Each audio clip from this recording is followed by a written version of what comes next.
প্রাকৃতিক গ্যাস সরবরাহ ব্যাহত হওয়ায় রাজধানী জুড়ে দেখা দিয়েছে তীব্র সিএনজি সংকট। ফিলিং স্টেশনে ঘণ্টার পর ঘণ্টা লাইনে দাঁড়িয়েও মিলছে না গ্যাস। বন্ধ রয়েছে অধিকাংশ সিএনজি স্টেশন।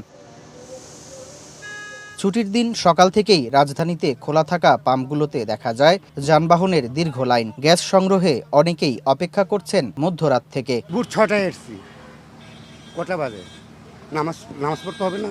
6-7 ঘন্টা 8 ঘন্টা পরে গ্যাস পাই মাত্র 100 বা 80-90 এরকম প্রেশার। 3টা আইয়া বোরাইতে আইছি, কয় গ্যাস নাই। সেদিন সারাদিন গেছি গা, গ্যাস নিতে পারি নাই গা। চাহিদা অনুযায়ী সরবরাহ না থাকায় সেবা দিতে না পেরে বিপাকে পাম্প সংশ্লিষ্টরাও। প্রাকৃতিক সম্পদ, আমরা গ্যাস তো বাইরে থেকে নিয়ে আসি না, হয়তো তেলের সংকট ছিল বাইরে থেকে আনতাম।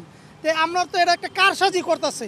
ওই যে তেলের সময় কইছে তেল নাই, যেই দাম বাড়াইছে তাহলে তেলটা আসমানতে চলে আসছে। আগের মতোই এখনো পাচ্ছি না, সামান্য একটু বাড়ছে ইনলেট প্রেশার, যার কারণে সামান্য দিয়ে আমরা চালাচ্ছি। করোনা বা যে কোনো ভাইরাসের এগেইনস্টে ফাইট মানি ব্যাকট্রলের লেফট রাইট।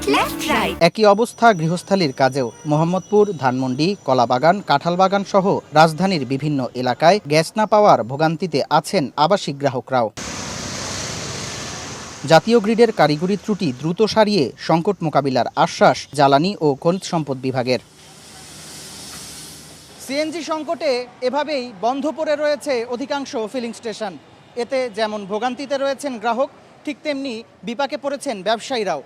এ খাত সংশ্লিষ্ট সকলের প্রত্যাশা এ সংকট নিরসনে দ্রুত পদক্ষেপ নেবে সরকার। সামদানি প্রত্যয়, সময় সংবাদ, ঢাকা।